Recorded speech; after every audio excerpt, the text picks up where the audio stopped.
Okay, well, welcome to Clean Mindset Podcast. I'm your host, Andrew. The focus of this podcast is to share personal experience in recovery, to offer solutions to the alcoholic and addict that is still suffering. Today, I've invited Laura C., who is a close personal friend and works as a psychology professor at Seneca College, currently writing a book on addiction and addiction treatment. Hi, Laura, and welcome. Hi, Andrew. Thanks for having me. Yeah, very welcome.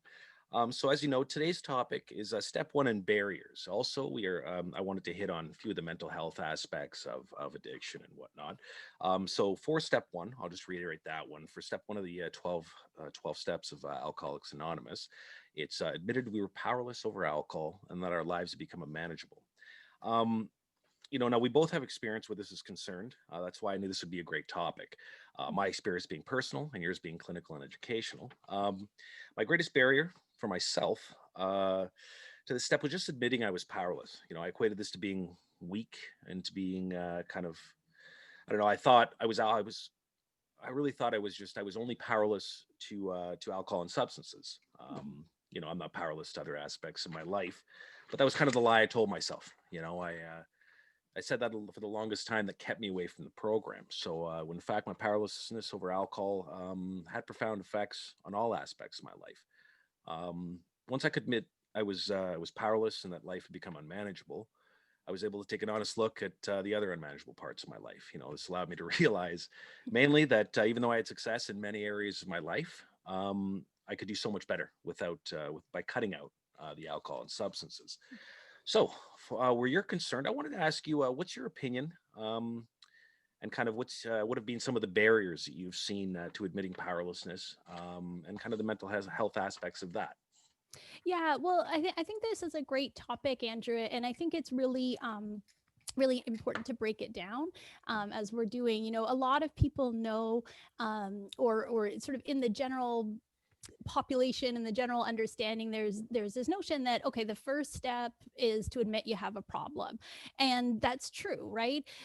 But actually what we think of as the first step is much bigger than that. It's not just that I have a problem, but that I'm powerless over this problem and probably over other aspects of my life. Yes. And your listeners probably know this, but we usually think of addiction as being a an overwhelming urge and a repeated compulsion to consume a substance or engage in a repeated behavior despite troubling consequences. So there's really Yes. three key areas where individuals struggling with a substance use disorder are powerless. It's the craving, it's the control, and it's the consequence. So when we think of the craving, it's that real overwhelming preoccupation and desire, and it's Can't go such a without it. Yeah. you're right. That I feel like, Right. okay, And can't deal with this without that. I love the way you said that, right? You can't go without it because for many people, part of the, big part of step one in particular, but recovery in general, is understanding that that is a thought, and a lot of people don't even recognize the difference between the sort of mental aspect of craving and the behavioral impulse to use. They Because don't it's so experience it as a programmed in. thought; they experience it as a trigger. And a lot Exactly. of Yeah. recovery is not getting, I mean, cravings do dissipate with time, Mhm. but recovery does not depend on getting rid of cravings, because cravings are a part of the recovery process. And recovery Exactly. really depends more on tolerating cravings, on It's how you understanding deal with them. Exactly. Yeah. Your reaction exactly. to said And cravings. Yeah. it's difficult, it's not easy, right? And then the another aspect is control. So when we talk about being powerless over the behavior, that manifests itself in an inability to control it. So we know that, we consider, sort of from a clinical perspective, that someone has an issue with alcohol or substances when they lose control of that behavior, and that can look like, um, I mean, fundamentally, it's using or engaging in the troubling behavior when you don't want to. And Of that can course. look like using more than you meant to. It can look like not being able to stop once you start. It can look like, I was going to have a bottle of wine, I was going to stick to one, and then I had three. I was going to Breaking stop promises to gambling. yourself. Exactly. Right. I was Yeah. going to stop gambling when I was $100 down, but then I couldn't stop chasing my But I losses. was on a good run. Yeah. Right. I'm only going to drink with other people. I'm only going to drink on the weekends. I'm only, or I'm going to drink, but not use hard drugs, whatever it looks like, right? Or I'm going to smoke cannabis but not drink. Yeah, the Those are risk all spectrum aspects just of gets so control. varied. Yeah, Yes, and a lot it's getting of spread times, farther and farther. yeah, and the inability to follow through on those attempts to either regulate or discontinue use is actually a Mhm. core feature of substance use disorders. But often people, like, here's the part where you said, like, what are the barriers? Well, often people don't recognize um the failure of control. So instead of saying, like, well, I meant to drink a bottle of wine, but I drank three, so that means I can't control it. They'll say, like, well, I changed my mind. I was only gonna have one, but then I felt like having more. Or Ego gets in um, the way.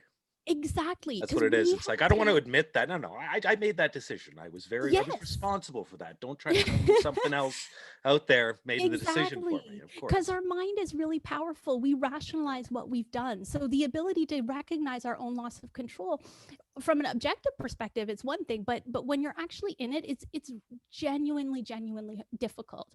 And then finally, the last aspect that I mentioned is consequence, craving control consequence. And so the consequences are those troubling outcomes of drinking, using, gambling, whatever the individual's addiction is, Mhm. that come as a result, as a direct result of using. So that is often, it could be financial difficulties. It's often interpersonal conflict. Yes. It could be legal issues, DUI, it could be debt from gambling. But again, barrier is that it's often difficult for people to affect the using with the connect the using with the consequence. So someone might have, an expensive daily habit and be in debt, but say, well, I'm only in debt because my car broke down. If my car hadn't broke Justifying, down, I wouldn't be in debt. rationalizing, minimizing. Exactly. Exactly, and it's so hard when an individual, to use the term, is in their disease, which we mean is like when their addiction is really active in their lives. It's very hard to see those consequences, even though Oh, of course. when they get some time, they're it's so evident to them. Hmm. Yeah, and that's in my in my experience and opinion. I've seen that a lot. I've worked with a lot of newcomers to the Mhm. program. That what, and the best I guess the best aspect of that for me is just I see myself. I see Right. myself where I was at the beginning and how much I pushed back. I've recently worked with a couple guys that have just they've all their behaviors and actions and learned behaviors are exactly what mine were. So I kind of knew what worked for me and the way people approached me and what didn't work and what did work. So I Mhm. find that to cut down the barriers is just really to be honest, because I found that being with me, if people were just very, either forced caring or kind of like, oh, everything's going to be fine, it allowed me to, I saw that as an opportunity to just manipulate and just go, okay, this person's not going to do anything. Okay, good. I can run this person around a circle. So when people kind of got me out of my comfort zone and said, no, this is what's wrong. This is the problem. And this is what I see. You can do whatever you want about it. Just calling attention to some of the Yeah. issues was really kind of what broke me out of my ego and my justifications and my learned behaviors. My learned behaviors was hide it at all costs, pretend that I'm doing great. Come on, Yeah. this face was like perma face, and it was a mask for a while. I'd pretend that everything's going good, and I'd have justifiable reasons why it's going good. I'm Yeah. doing good at work. I'm making tons of money. I'm doing this, that, the other. And my main thing in my own head, though, that I wouldn't speak about is that I knew one of my biggest successes was how good I was hiding it. How good I was still doing so well, and I had the supposed problem. It's not and that was my justification that it wasn't a problem. I didn't have a Yeah.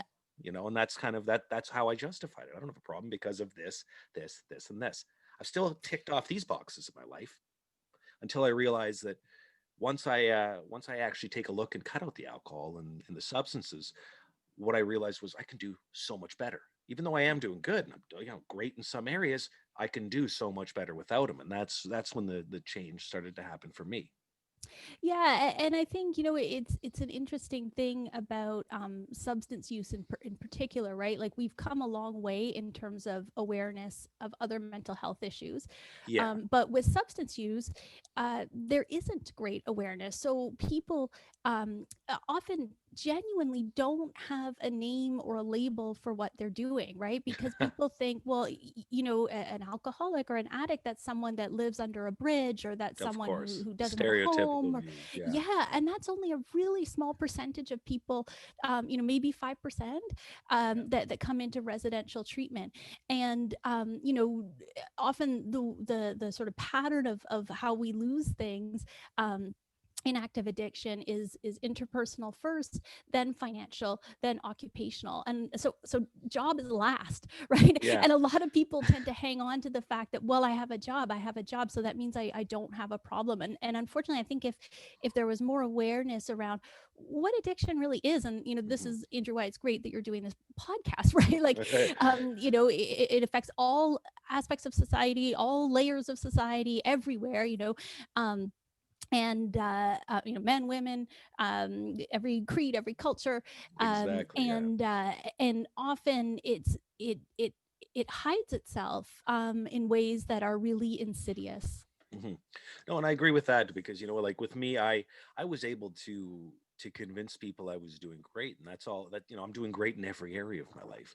But I'd use certain aspects of my life to hide that. I'd Yeah, dress well, I'd make good money, I'd succeed at work, I'd exceed expectations at all areas of my life except for that one. But no one else had expectations on that side of my life. That was just my own expectations and my, right. I guess, my standards just dropped. My standards for what I expected for myself dropped, but I lived up to my standards at work. So I thought, that was okay. Hey, I'm making great money. I'm not in the poorhouse. I don't have a beard, and I'm not, and that you have all those stereotypical views of what an alcoholic Absolutely. looks like. Some drunk on the street living under a bridge.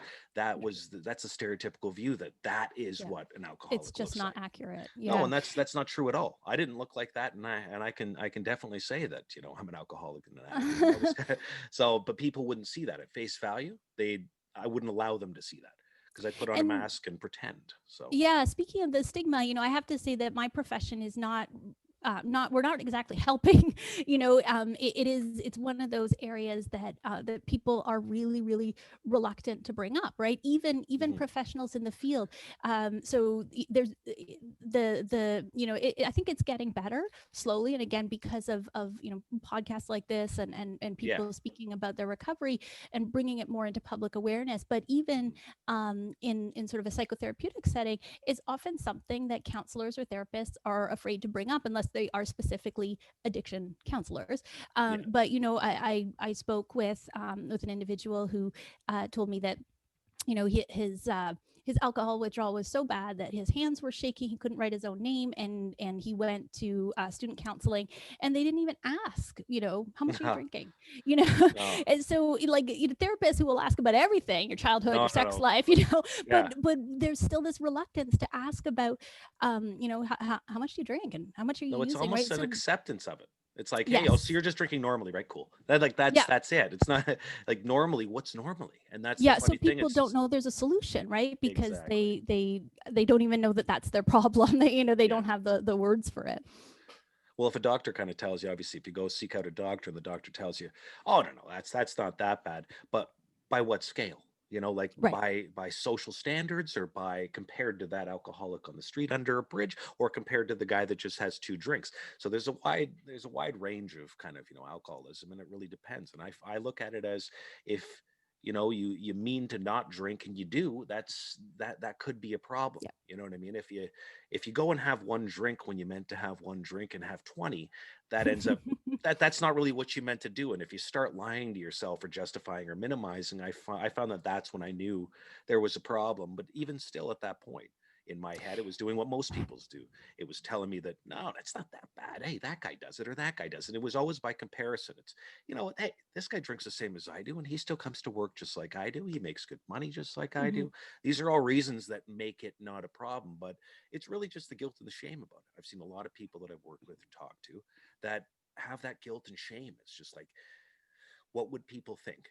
Right. Is usually what keeps people from getting help, and that's a sad part. But what I've seen, honestly, I've seen more awareness and more empathy for the situation than there was way back in the day when it was very frowned upon, and it was kind of like Yeah. I almost an mean, outcast setting. Yeah, I agree, and I think the idea that it's sort of a mental health condition, that it's treatable, is becoming more and more widely accepted. I mean, that may be one of the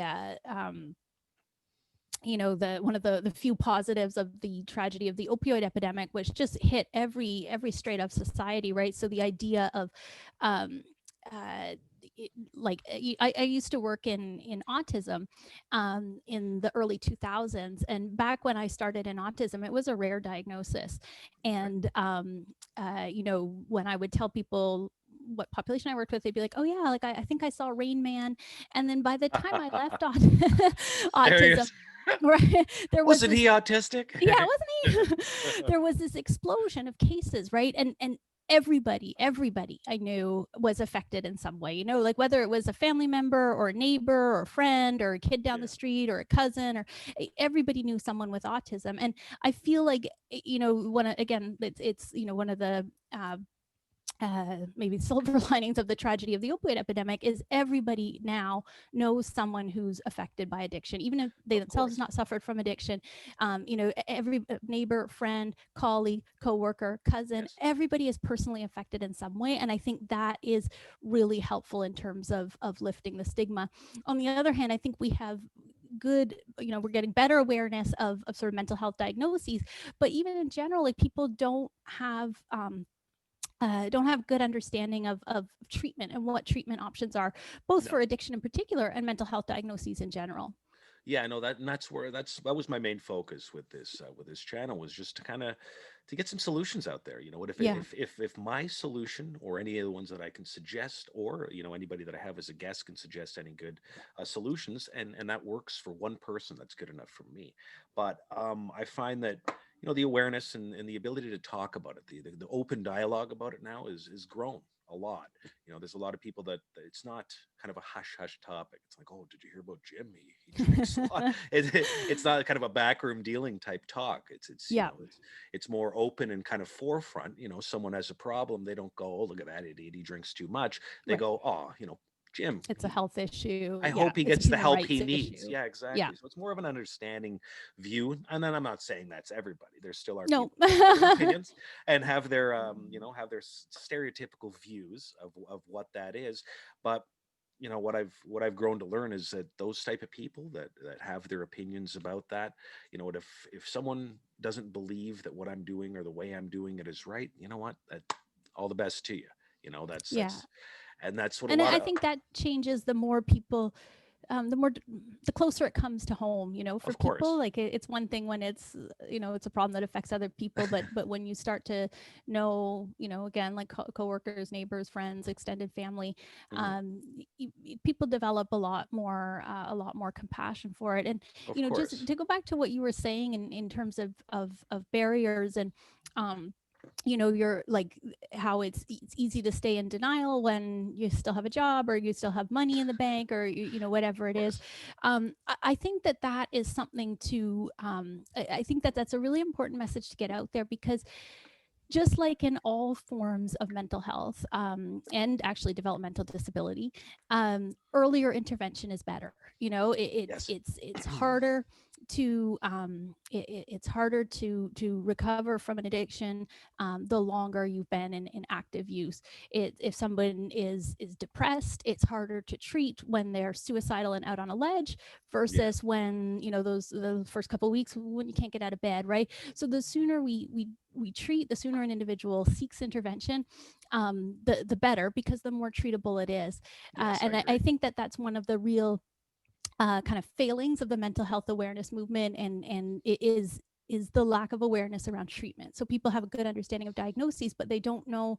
They kind of think of them almost as war wounds. Like they don't realize that these are things that can be treated, and the sooner you treat Yes. them, the better. We shouldn't wait until we're out on a ledge, so to speak. Yeah, you shouldn't wait until we actually see like very specific and kind of open side effects or just kind of, as you Yeah, said, and symptoms. in both sort of 12-step programs and in professional practice, like when we conceptualize addiction as a neurobiological disease, and it's been Yes. accepted as a disease by the American Medical Association since the 50s.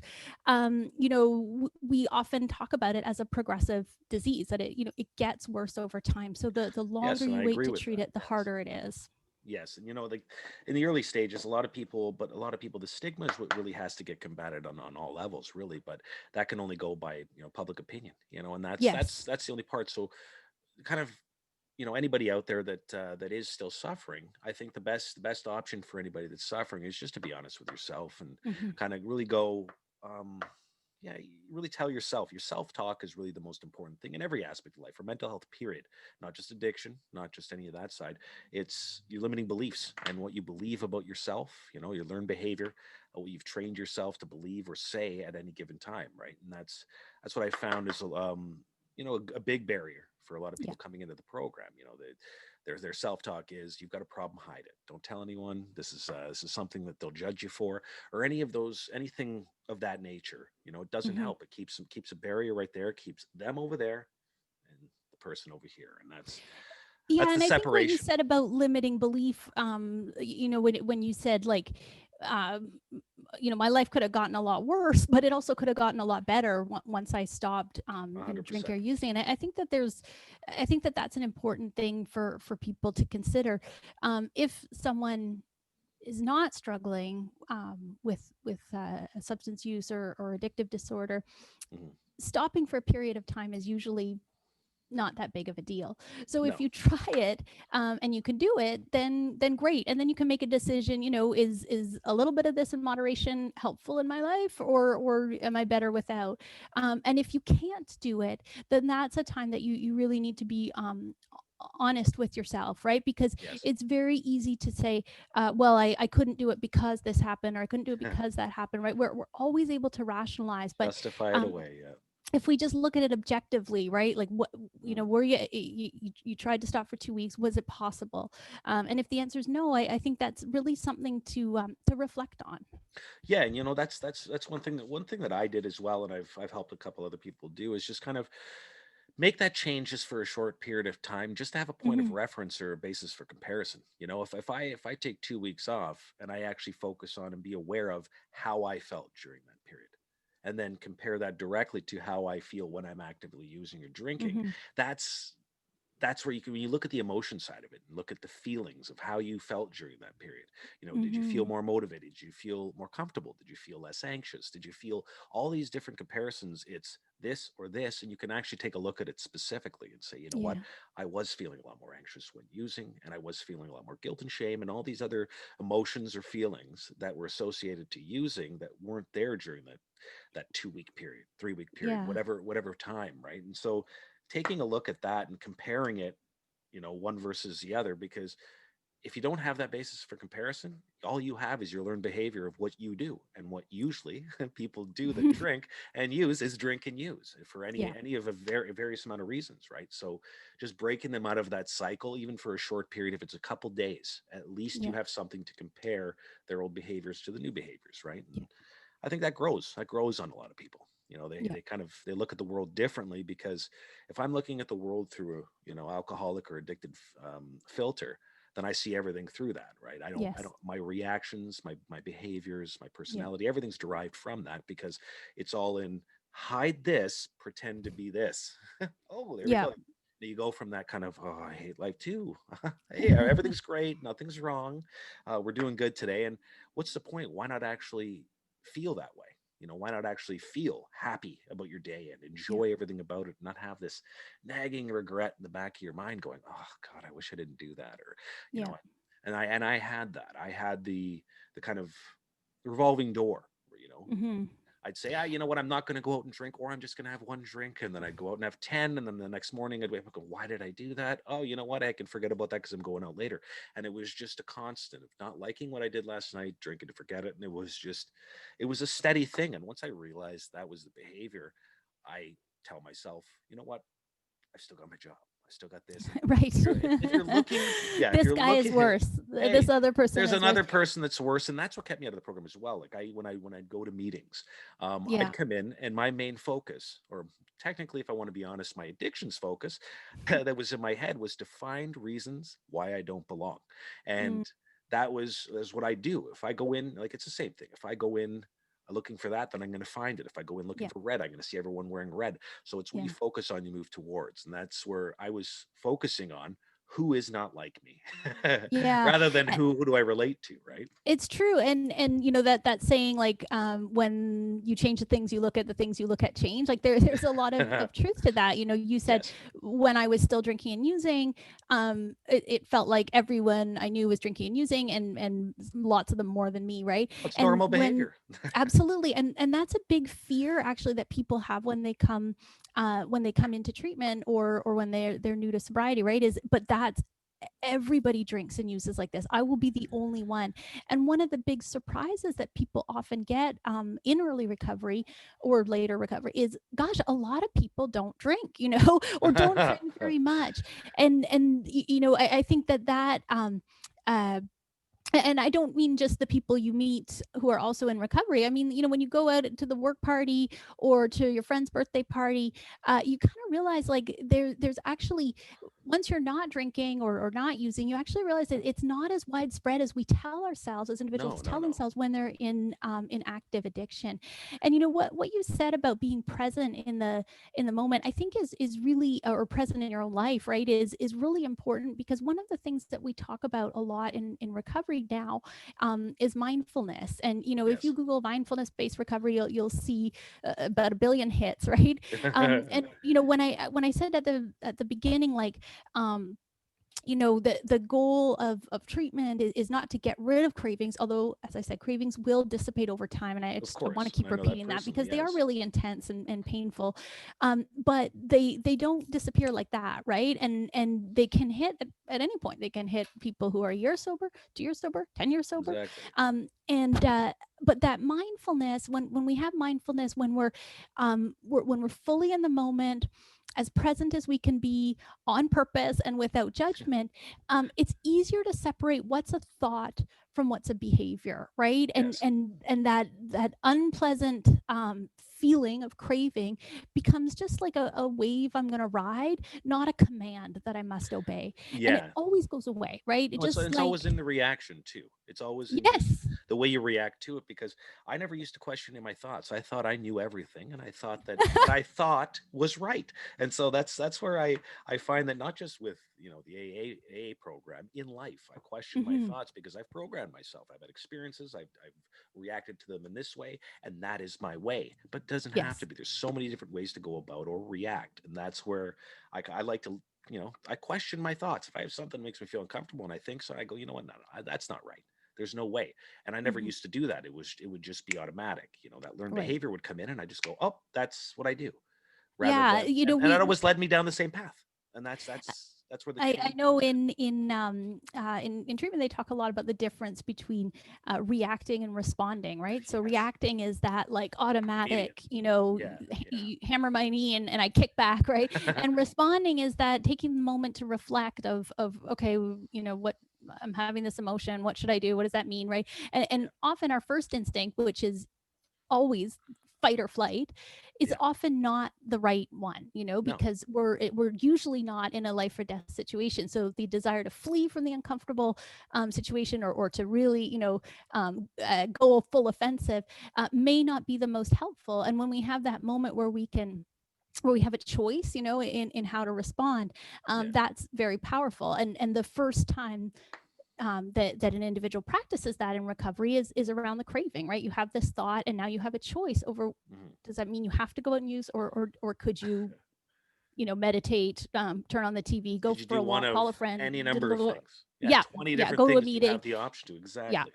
There's so many more options, but I think just the base focus, during addiction or alcoholism, it's you really you're kind of singularly focused. It's just like, there is only one option, because your addiction tells you that there is only one option. It's good, bad, Hmm. all right days, all reasons to drink, all Yeah. reasons to kind of take part. But that's only because in my experience, it was because I had taught myself that that's the only option. Hey, if Yeah. I'm having a great day, I go out and celebrate. Drinks on the company or drinks with friends. But that was if I had a bad day, it was, hey, you know what? Oh, I'm feeling bad. Why don't I go drink? And I didn't understand why I felt depressed, but I'm drinking a depressant, and Right. so when I look at it realistically, it's like I would have never thought of that, because in my own mind I'd be telling myself, "What are you talking about? Our great friend over there, so badly." But our Yeah, great friend and alcohol. But it's not it's not just you that taught yourself that. Like, there's a lot of social forces in our capitalist society that are telling us to drink, right? oh, Like, of course, there's a lot of advertising, marketing at marketing. women as, oh, you deserve this, or you've had a tough day. And it's really worked, like, in the last 20 years. Like, that targeted marketing at women has caused women's drinking rates to increase pretty significantly. No, I agree. I have some concerns about the way cannabis is marketed, right? And Oh, of course. it's I think it's that the capitalist machine is really pushing cannabis right now, and it's hard to compete with that. Like, no wonder we learn these messages. No wonder so many Oh, of people course. suffer, because these are very, very powerful messages that we're told. This is what you need. This is what makes your life complete. This is the only way to have fun. Um, It's not a and gateway you're drug. right. It's It's legal now, not and that's true. no, Yeah. no, and that's one thing that I do agree with. It's insane. You look at a lot of businesses right now are kind of, either going under or having really real serious, economic effects. But then you have, marijuana sales are up 250% or there's, or LCBOs are Hmm. spiking 350% in sales, because day drinking has become so much more acceptable. And that's all well and good to anybody who chooses to partake. But it's just, I find that I've seen personally a lot of friends that, have given me a call and gone, hey, you know what? I see you're doing this AA thing, and I see you're in recovery. What do you think I should do? Do you think? And they're asking for my advice, and it's kind of one of those things where I would never even admit in the past. I would never even admit I knew anything about that. I'd go, what are you talking about? It's not me. Come on, call someone else. Call someone with a problem. Right. But but now it's like I find myself just giving advice, and it's fun, just seeing friends that are suffering in hiding, kind of like, oh, I don't want to tell my Yeah. boss, I don't want to get fired. What should I do? And I just tell them, you know what, look in the mirror and be honest with yourself, Yeah. because that's where it starts. If you can lie to yourself, then there is no problem. But if you Yeah, if and you go honest, it's not like that is it's not in your head what you're seeing, right? Like, uh in Toronto, overdose death rate were up 85% over the summer, summer 2020 compared to the summer 2019. So we are really, really seeing during the pandemic a crisis of both mental health. There was one study done in a county in California that showed that suicide rates were up by 70% compared to the same time period in 2019, and a crisis in substance use. And I oh, I really agree think of with that. those interchangeably. We always talk about addiction and mental health, but the reality is addiction is a mental health issue. It's a Exactly. mental health diagnosis. And I think, like, what what's uh, what well, Oh no, hey, what's take really your time. dangerous about it, and is that mental, like, the longer something goes, the harder it is to unwind, right? Oh, of It's not, course, if because someone becomes addicted to opioids, you can't just be like, oh, great news, there's a vaccine, stop using opioids, right? yeah, guess Like, what? Here, there you go, and yes. you're Yeah, fine. or someone becomes significantly depressed. It's not a case that, well, oh, now there's a vaccine and now I'm not depressed anymore, right? And so I think it really is, like you said, um, like, our mental health is it's a shared responsibility between ourselves, our doctor, our mental health professionals, but Yes, ultimately it's you looking in the mirror that decides, like, do I need help? of Is course. this has this become something I can't control anymore? And the sooner that someone seeks help, the much better their outcomes are.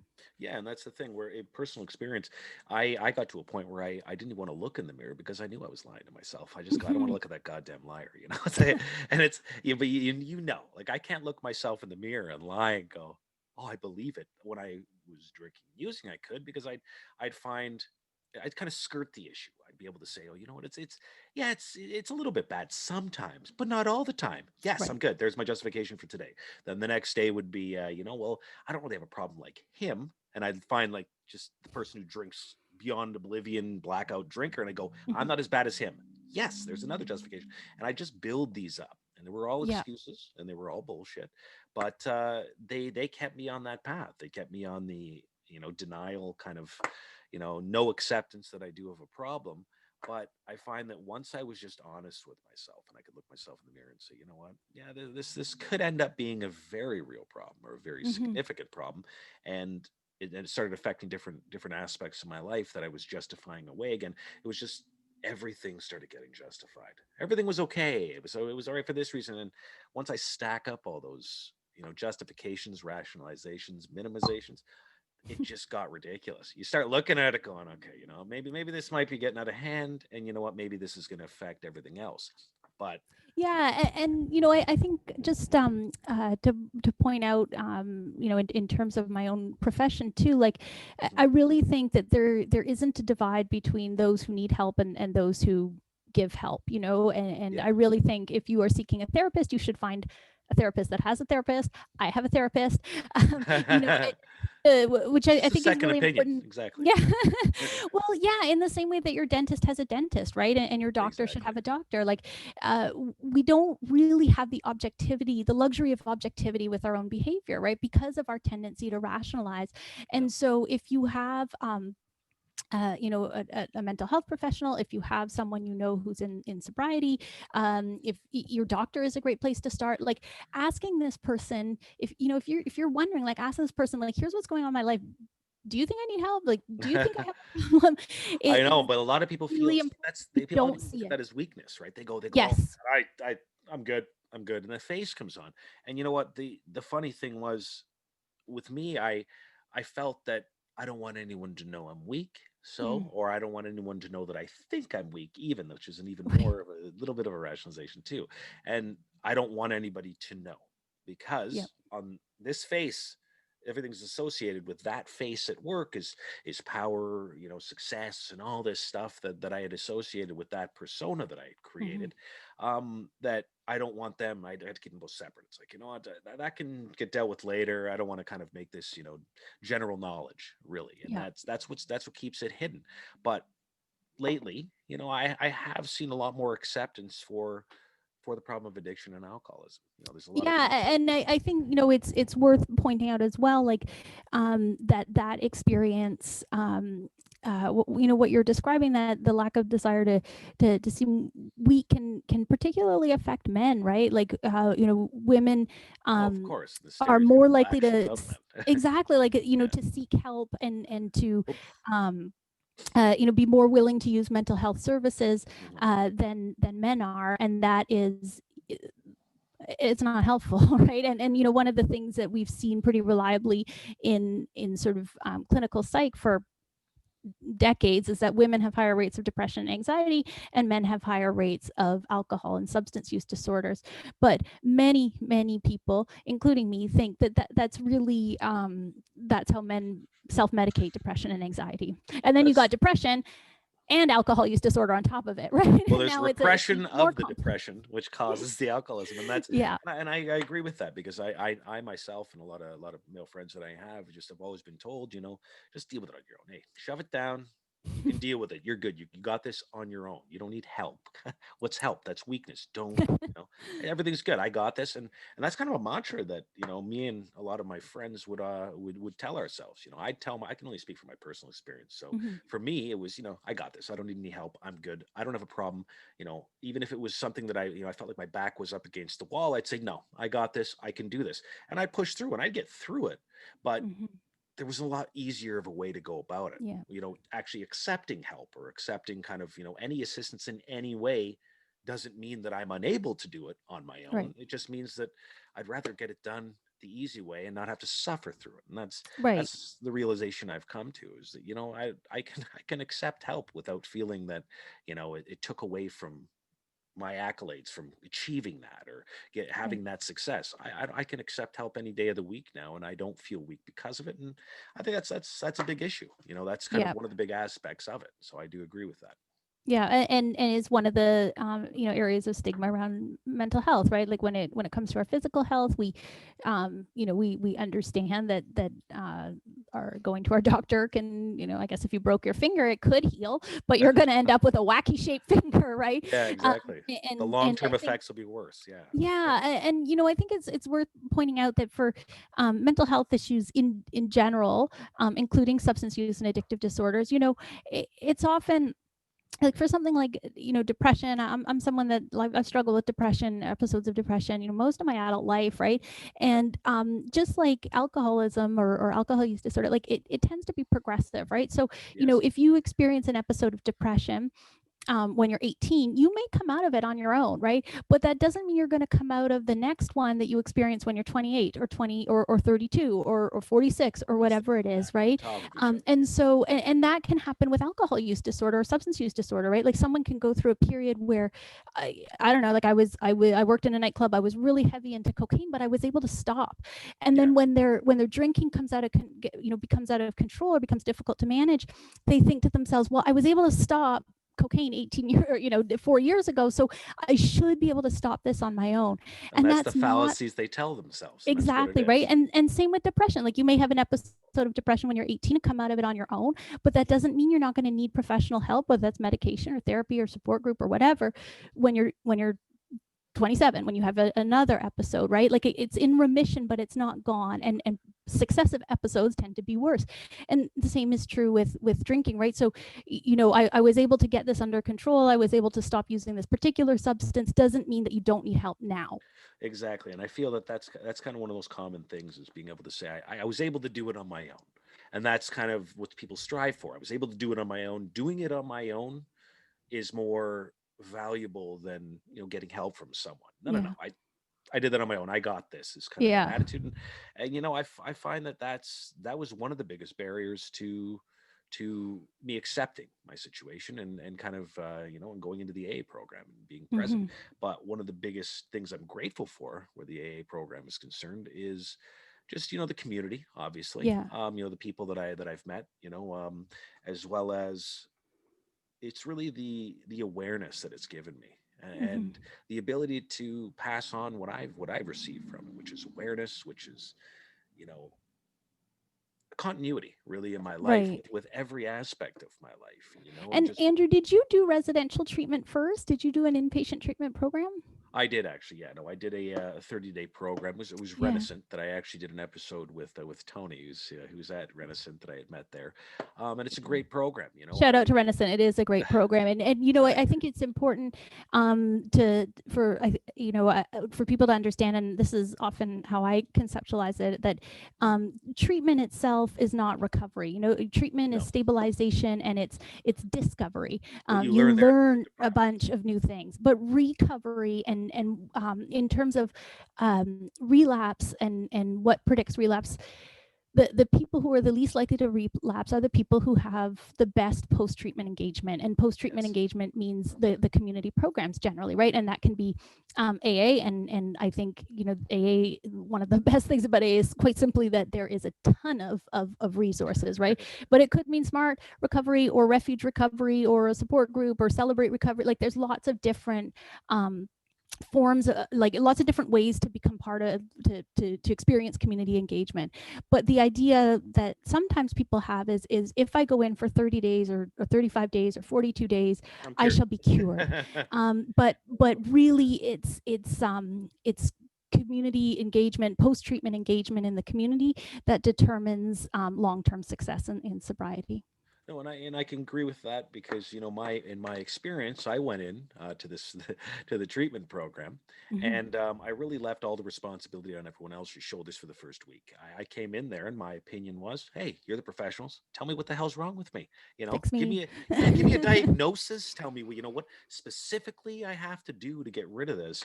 But until I asked for help, I didn't really receive it, and that was kind of one of the things that I've really focused on. I'm not going to get the help I need unless I ask for it, or at least, at the very least, just Mm-hmm. pinpoint what specifically it is that I need help with. And Yeah. that's one of the worst things that I telling myself, I could tell myself anything. I could tell myself my skin's blue and I'd probably believe it after a week or two or a year of telling myself that daily, right? So it's just what I programmed myself to believe is I don't have a problem.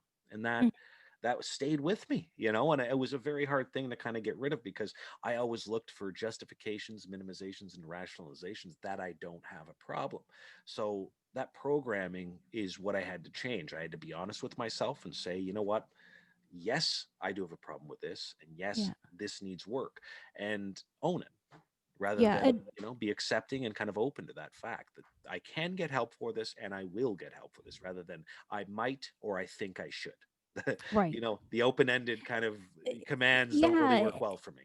And it's one of the great things about Renaissance where you attended is that the counselors themselves are in recovery, so they Yes. are really great models of what post-treatment engagement should look like what a sort of long-term recovery program should look like. Yeah. And I think if we think of it in terms of if we can equate it to our physical health, Hmm. it's the same thing, right? Like if you have I don't know, a broken leg, and you get it set, then what will restore you to sort of full functionality? Well, it's not just your cast. That's kind of like the treatment, right? Yes. Yeah. But it's the physio that you do afterwards, and then it's your Exactly. general healthy lifestyle, right? Like it's not like, well, my leg is cured, so now I can eat nothing but chips and never work out, right? Like Go if you back to want to the be same healthy, behaviors, that I know will yeah, end in. exactly, right? It is really just like our physical health. It's a It's a great lifelong comparison. Yeah. practice. No, and I agree with that because if you always do what you always did, you always get what you always got. And that's in anything in life, I like like it. that. Well, that and that, but that's kind of it's funny. I actually had family used to say it to my father as well too. But you know, another thing that he told me that kind of that I was kind of scoffed at. Well, yeah, whatever. But when I was a kid, I didn't want to hear it because I knew I was a liar and I knew I was a manipulator, and so I didn't want to hear always tell the truth. But the funny thing is, I still look back on that today, and the one good piece of advice, one of the good pieces of advice I got from family was just don't lie. Just tell the Mm. truth because you know what? You don't have to waste energy every day. I see someone and I go, okay, what did I tell them last time? How do I use the next formulated lie? How do I keep up that lie? If you tell the truth, it's always the same story. And that's one thing that I've kind of dedicated my experience to now, and I've actually put that into practice. It's so much easier. I see someone, it's the same story every time. The truth is there. I don't have to remember anything. I don't have to take Hmm. the time to formulate lies, feel bad about lying to that person, wonder why I did it, and kind of assess it all. I just go, it was the truth. That's it, Yeah. and it's gone. It's in the A- past, right? and when we're able to sort of practice mindfulness, as you said before, like the ability to be present, Yes. we know what the truth is, right? Like that's the thing, is a lot of times when people are not really present in their own lives, they're not even sure like what their motives are for doing things, and I think that is the one of the gifts of mindfulness, and mindfulness-based recovery specifically, is the ability to really be present in your own life, right? Yeah. And to live an examined life, which is a huge gift. But that it is, and being able to take a lot of the habits, getting caught in habits of behavior and kind of, and ways of being, things you've taught yourself your whole life. Like I myself taught myself so many different ways to react to stimuli in the outer environment. Hmm. Any situation I had a reaction. Of course I did, but in order for me to respond to it with a positive outcome, I had to change all that, and I Yeah. had to kind of rework a lot of my habits because my habits led me to exactly where I ended up, which was, alcohol, Yeah. substances, and really kind of affecting every aspect of my life rather than, what I was telling myself it was affecting was only affecting a couple nights of the week. That's all it was affecting. It wasn't this bad. Don't worry about me type of thing. The truth is I could have been doing so much better in every other aspect of my life if I had have made those changes earlier. But Right. I can't look Yeah. back on that, can't change it. So all I can do is from today on. For today, I'm doing great. And for today, I can actually make those changes and be cognizant of my behavior, my habits, and my reactions to things in life. Mhm. And it's a nice feeling to not Yeah, have and to. make a difference to others, right? Like by sharing this experience on the Exactly. podcast. You know what? If this helps one or 10 people, or 100 or 1,000, that for me is success because Yeah. I enjoy seeing the look on someone else's face that I had at their place, at the start, just seeing that there are still tons of people out there suffering just like I was, and suffering in silence. Some of them just Yeah. like I was. I would keep it to myself and never let it out, and not tell anybody that this was a problem. On the Hmm. outside, my face was happy. I was successful. I everything's great, and that takes a toll on you as well. Putting on a Hmm. face and a mask that you're wearing every day really does have an effect on who you are, because you're lying and it's bullshit, but to everyone else, you're painting this beautiful picture, and and try to elicit envy for the way you're living your life. But that's not what I am anymore. I know that if I'm having a problem, I'll be the first to ask for help, or the first to kind of talk about it and be open about it. And it's such a freeing feeling, rather than having this big backpack of shit that I'm carrying around all the time, and and really just kind of just trying to hide the fact that I'm wearing a backpack. It never really works. And now it's a nice outlet. Yeah, there's a movement in psychology that sort of makes me think of, or what you said made me think of it, called the humanistic movement. And Okay. the idea behind the humanistic movement is that good mental health is our birthright, or our kind of our default setting, right? Like that, Yes. that's sort of, we're born, and our default setting is to be healthy, Mhm. psychologically speaking, and um If we to allow it. experience our own optimal outcomes, right? and Yes. and as you said, like, there's if our idea of optimal outcomes is, well, I haven't trashed my life, or I still have a roof over my head, or whatever, right? Like that's not what the humanists were hoping for us, right? Like that idea of, like, sort of living to your full potential and living your best possible life, and Yes. living with the most kind of freedom in your own life, as opposed to just managing the various parts. And I think, like, I think there's different sort of theoretical paradigms in psychology, but I think that's a really important one, and I think it's true for both substance use in particular, and psychological diagnoses in general, right? That there's Mhm. whatever your diagnosis, and if maybe another time we can talk about some of the, like, common psychological diagnoses, but whatever it is, none of these are sort of war wounds that you have to live with, right? Like that Yes. there's always a solution, there's always a treatment, there's always a pathway to get us back to that kind of optimal outcome, because that's, Yes. from the humanist perspective, that's actually what we're wired to be. That's our default setting. Our default setting is not sick, our default setting is well. Yeah, and that doesn't have to be for every aspect of your life, to start with, right? A lot of Right. people kind of take no, a lot of people come Look, into the and program and they go, it's not going "Oh to be my God, I got true to change everything. I'm screwed." 24/7, right? No, of course not. And that's where a lot of people that I've met that come into the program, myself included, at the start, I was like, okay, great. So I've got to take a look at personal defects, defects of character, what I have to work on. And at the beginning, I got a lot to work on, and then that Mhm. could be overwhelming for a lot of people. So I just like to stick to with working with new people is just start with today, just today. That's enough. And it seems like just kind of like an airy comment at the start. It's like, okay, I'm just going to live for today, but what the hell about next week? Or Mhm. you've got this automatic planning, and I still plan for weeks ahead, but I Mhm. don't I don't live in that week. I don't take on all the responsibility that's going to be had then, and I don't Sure. worry about the past. Anything I've screwed up, I look at every mistake I've made, or every trying effort that I've had to endure, as a lesson. It's either a lesson or Right. a test, and I'm being tested to get that lesson out of it. And that's the easier way to look at it. I used to look at it as, woe is me. Oh my God, why is this happening to me? This is so unfortunate. And I had all these different responses, sorry, reactions to it. My reactions were always, why does this stuff happen to me? Or, why can't it be better? And I'm asking Mhm. all these questions. And the funny answer is, it could be better. And it doesn't Right. always just happen to me. And there are changes that I can make that make sure it doesn't happen again. But I wasn't researching those avenues. I was only researching, why me? And I've gotten out of that. And Yeah. the victim mentality does not work. And Right. I think that with when we talked about, like, being able to tolerate a craving, right? yes, The reality is that um pain is part of the human experience, Of and you course. can almost think of it, it's the price we pay for love and joy. You know what I mean? Like I saw your dog before we started, Yeah. recording, and your dog brings you so much joy. Of course There's he going to be does. pain Yeah. when your dog passes, right? Oh, of And chances course. are you'll outlive the dog.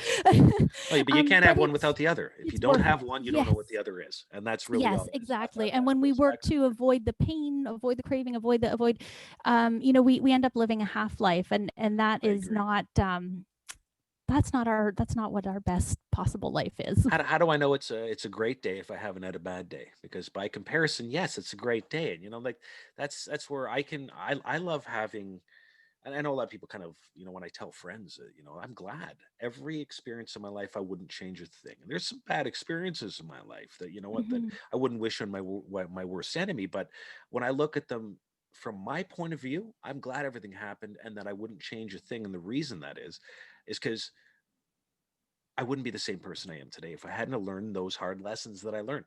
They would I actually, if I could go back, I would maybe tweak a few of them, kind of, take the volume down on them, but that's not a possibility. So the Hmm. fact is, I learned so much from every one of those experiences, and they molded who I am today and my personality. And there were still benefits out of each one of those things. I learned positive responses that I wasn't putting into action back then.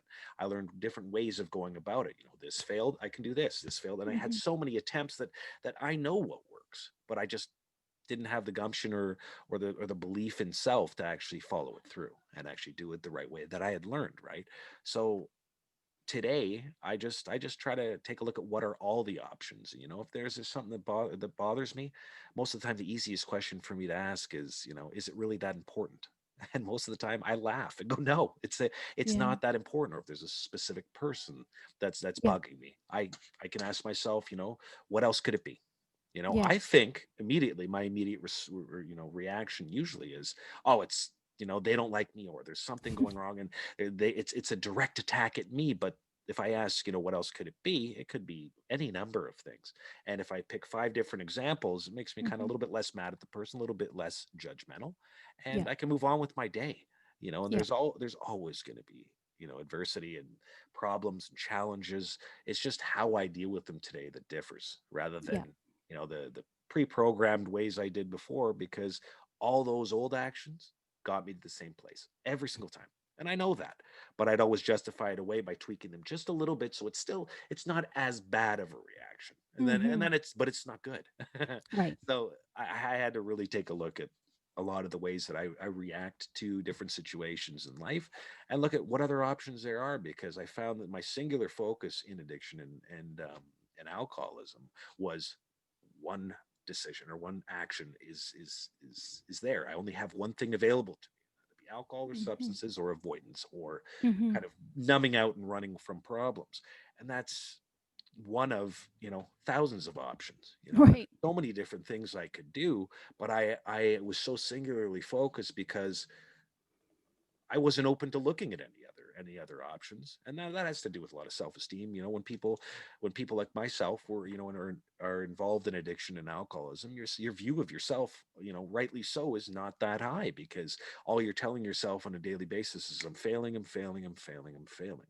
And the failure Hmm. is, I told myself last night I'm only going to have one drink.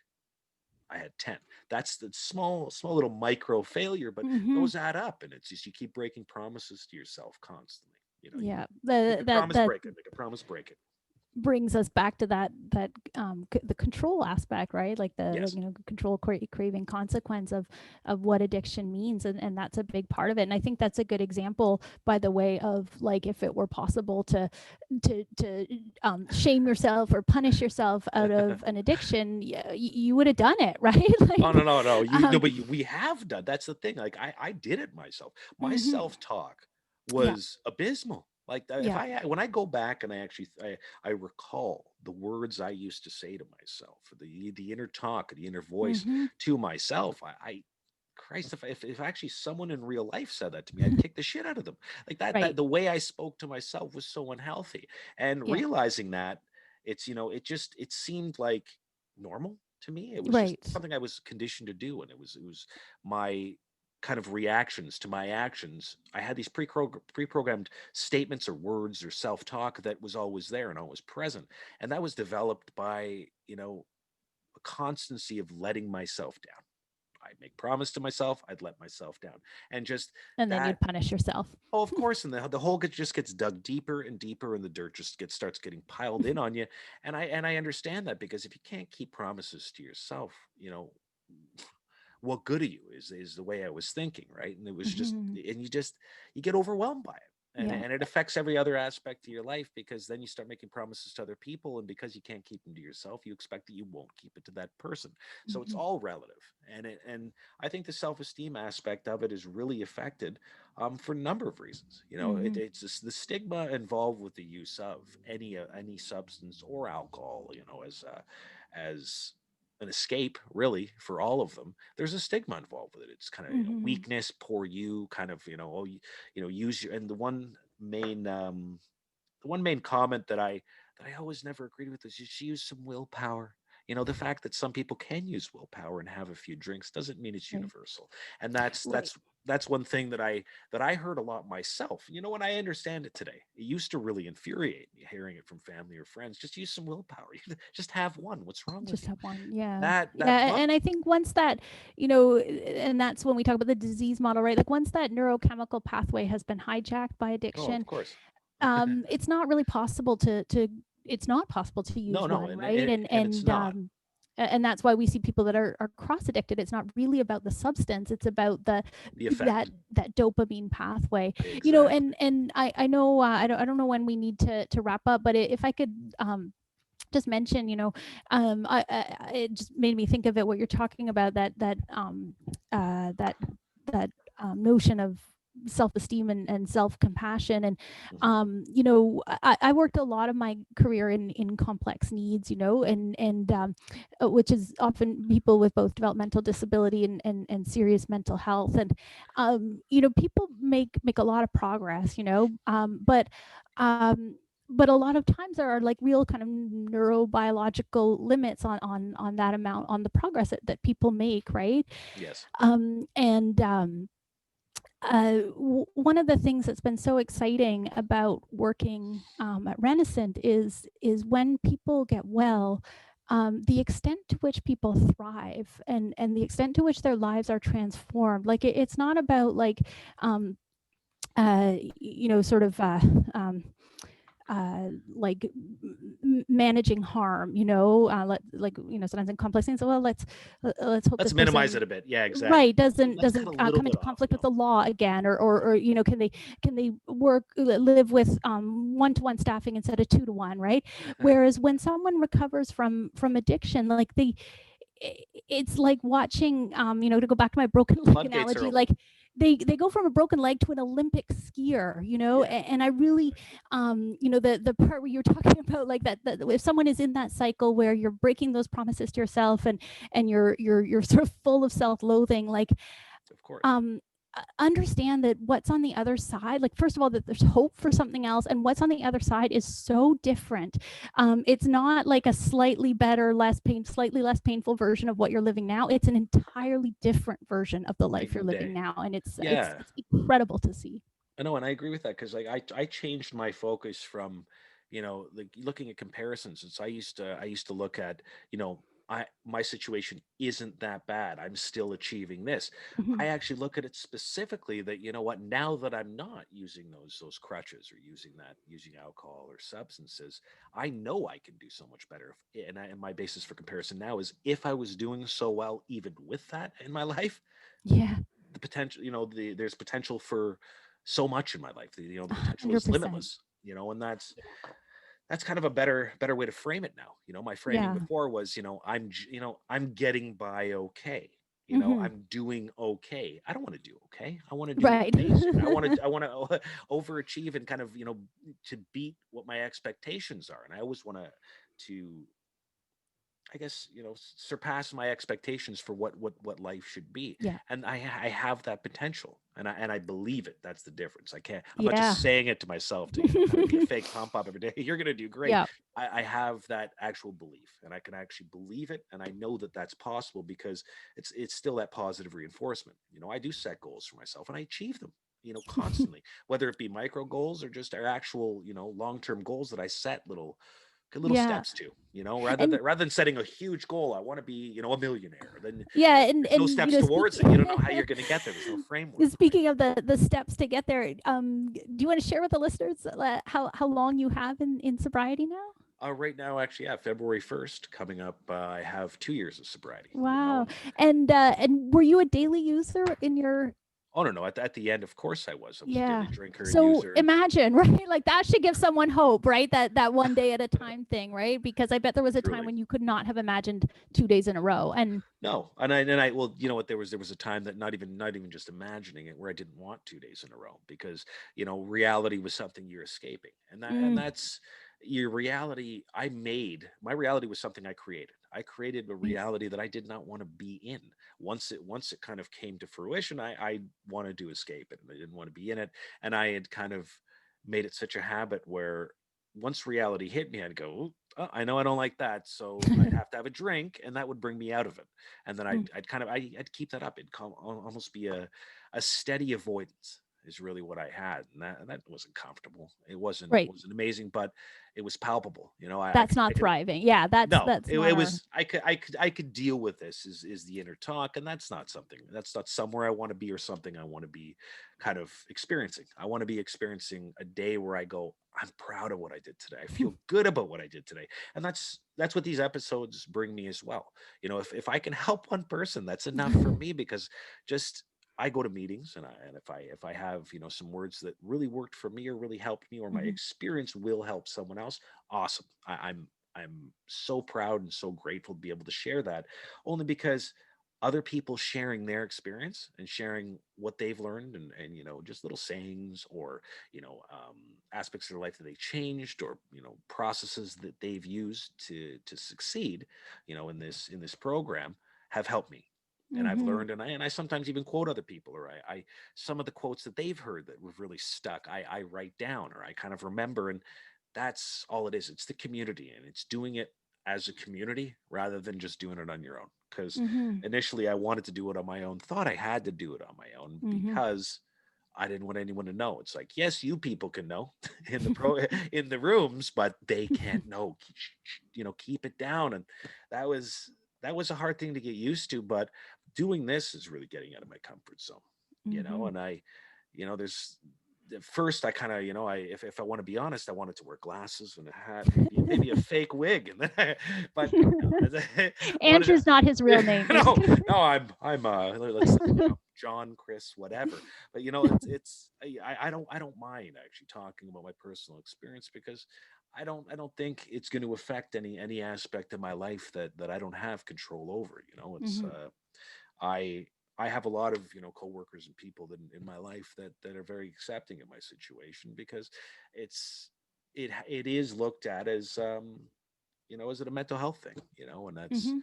it's a disease. It is a disease, and I believe that. And so I'm not going to look down on anybody else that has a physical ailment and go, Right. oof, geez, you're not doing what I want to do in life, so you should stay away or Yeah. judge that person for their the side effects of their disease. Yeah. Same as addiction. So that's why my goal is to help as many people as I can in any way that I can where that's concerned. I've always had that my whole life. I if I succeed at something, I want to see other people succeed in the way I Mm. succeeded. And it's an amazing feeling. It Mhm. opens up your heart. You actually it's such an amazing thing to see someone react the same way you did, or at least get the perceived or positive benefits of your actions or things that you've learned that you can pass on. Yeah, Because and when we help someone in terms of sort of the neurochemical pathway that lights up, we experience the helping in the same way that we experience pleasure. of course, So the value to the help her, not just to the person being helped, is very significant from a psychological perspective. So hopefully we've been of help. to someone somewhere today. Exactly. Yes, and I agree. So, I guess we can wrap up for now. I think we've hit all the topics, and I think actually we're gonna have you back for another episode. Obviously, we have lots to talk about, and you have a I'd lot love of that. This is knowledge. fun. Yes, exactly. So that's it for Clean Mindset Podcast for today. This is episode 2.